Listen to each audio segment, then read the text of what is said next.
So yesterday made it 3 years that I'm here in the United Kingdom, and I was just reflecting on my journey, and I remembered my IELTS journey, guys. It was not funny. It was really a struggle for my IELTS journey, and I decided that today I'm going to share my IELTS journey with you guys, just to encourage someone there. All right.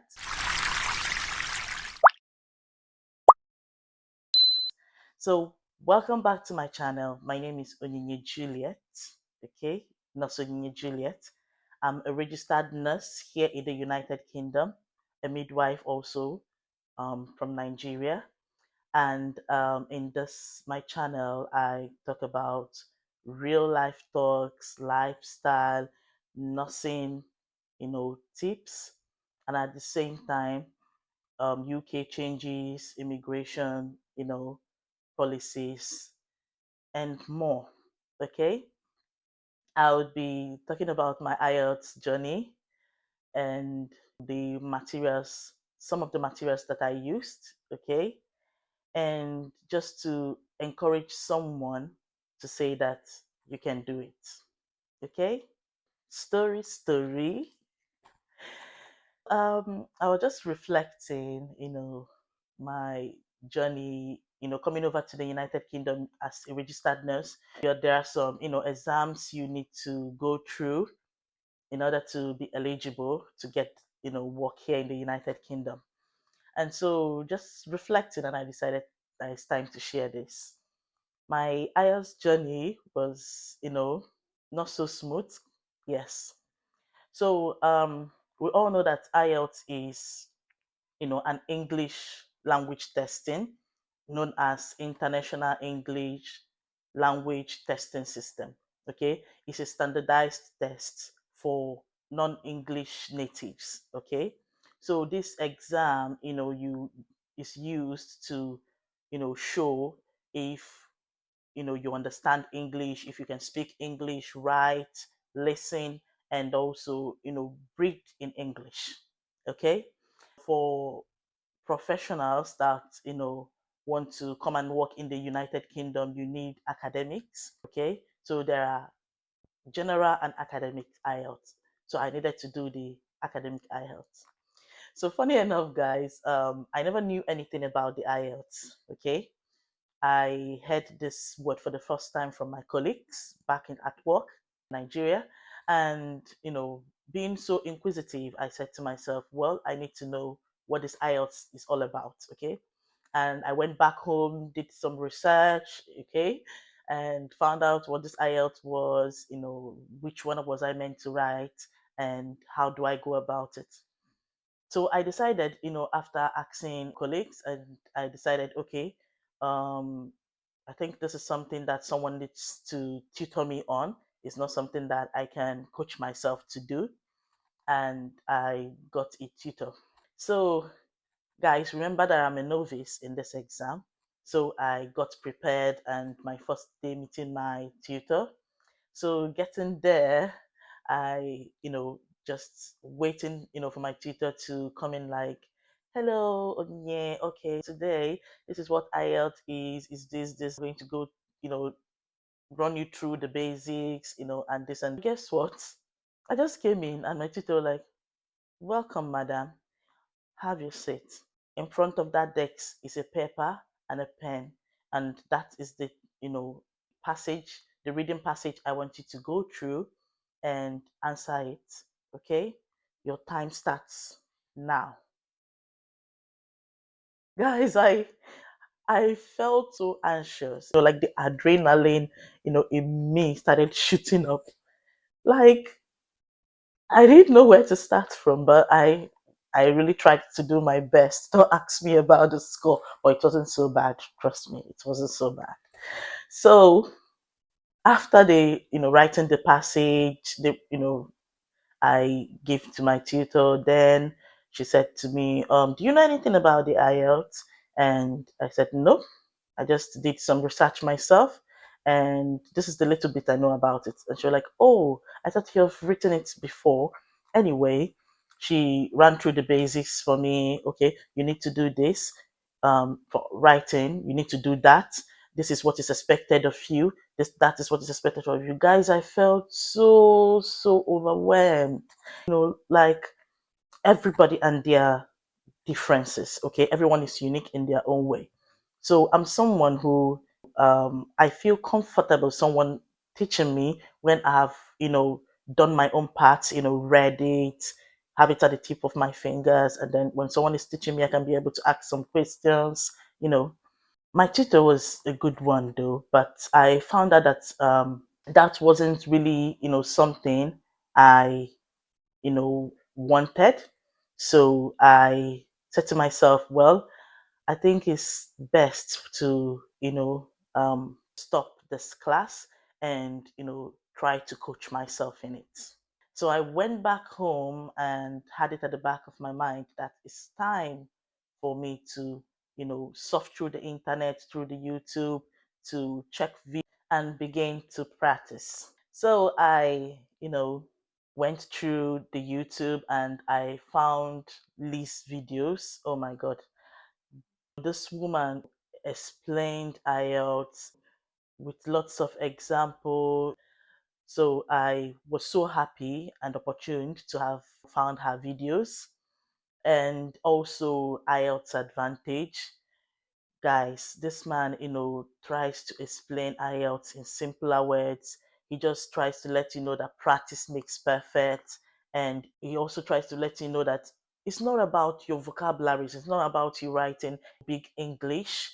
Okay, that's not what IELTS is all about.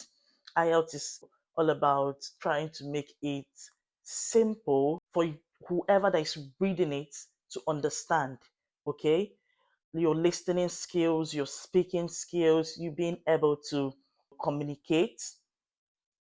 He really did a good job. So in the comment section, I would like you guys to say, Nos Onye, can you let us know the materials you used for your IELTS, and I might make another video to elaborate more on the materials that I used that helped me to navigate through IELTS. Okay. So I'm just sharing these tips to help someone out there. So back to my storytelling. I, used their videos and some other ones too, and also the Cambridge, textbook, which I surfed through, went in and, got familiarized myself with it, and I made a timetable, and so I started, to practice. Okay, so I started the practice, guys. It wasn't easy because I had to combine full-time work and at the same time with the IELTS, at the same time, with family life, all that, just to get it done. And at that time, I was also going through my degree in nursing, which in my first video I said I didn't, complete. And so we continued with the practice, and that's what we continued to doing. I kept on practicing the way I could, and also listening to some British podcasts to help with my listening skills, because that listening was something that I found out that I easily got distracted, guys. Either my mind begins to think about something else, or I just drift away, and coming back I have missed some bits in the listening, in whatever I was listening to. So I had to train myself, on how to listen without getting distracted. It wasn't easy, but the Lord is our strength. So the D-Day for the examination came. So I registered with IDP anyway, because you can either register with the British Council or the IDP. So I decided to go with the IDP. So on the day of the examination, prepared though, and boarded the bus. On our way, there was traffic. hmm Traffic. And guess the place. Right? So not just the traffic, we were still, I was still, saying, oh, am I really going to get to this examination venue today? And next thing, our driver bashed another driver's car. Commotion started. It wasn't easy, guys. I was so anxious. My adrenaline level was up to the roof. So we continued, and luckily I finally, you know, got a ride, and which took me straight to the examination venue. The traffic got better, and I got there on time. So getting there, just seeing the big speaker and the headphones and all that, I was so anxious. But I just said to myself, well, you're here to do your best. It's not a do or die, okay? And I started the exam, finished, my part. I left the hall. Guys, I did the paper-based test because you can either do computer-based or paper-based. So if you do computer-based, it takes like I think 2 to 3 days, or before your exam result comes out. But for paper-based tests, 13 to 14 days, my dear, before you can assess and check the results. For 13 good days, I was so anxious. I was very anxious. I couldn't sleep well. Well, but I said to myself that, you see, coming to practice as a registered nurse in the UK was my goal then, and I'm going to do my very best. So I, waited for the D day, and it was time to check my results. And I found out that I couldn't even go into the site. I was so anxious. I had to get my brother and said, "My guy, please come. Oh. I need you to help me to check my results." And I ran into the room. He checked it and he was quiet. And I said to myself, no, I think I've messed up big time. Well, so looking at the results, I had 7 in listening, 7.5 in speaking, and I had writing as well. Good. And the one that, didn't give me the score I want, because then UK wants you to have 7 and 6.5 in writing. So my reading, I had a 6.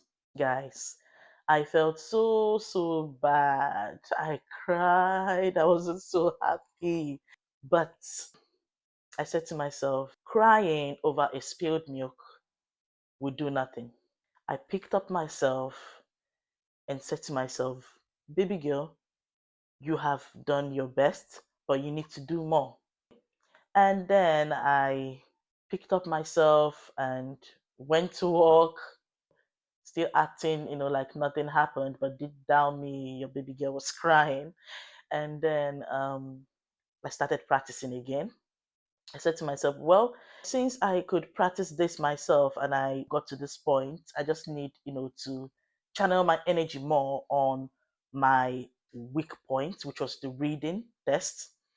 And so I started, reading, and also found out some other materials which I used for my reading that were very helpful.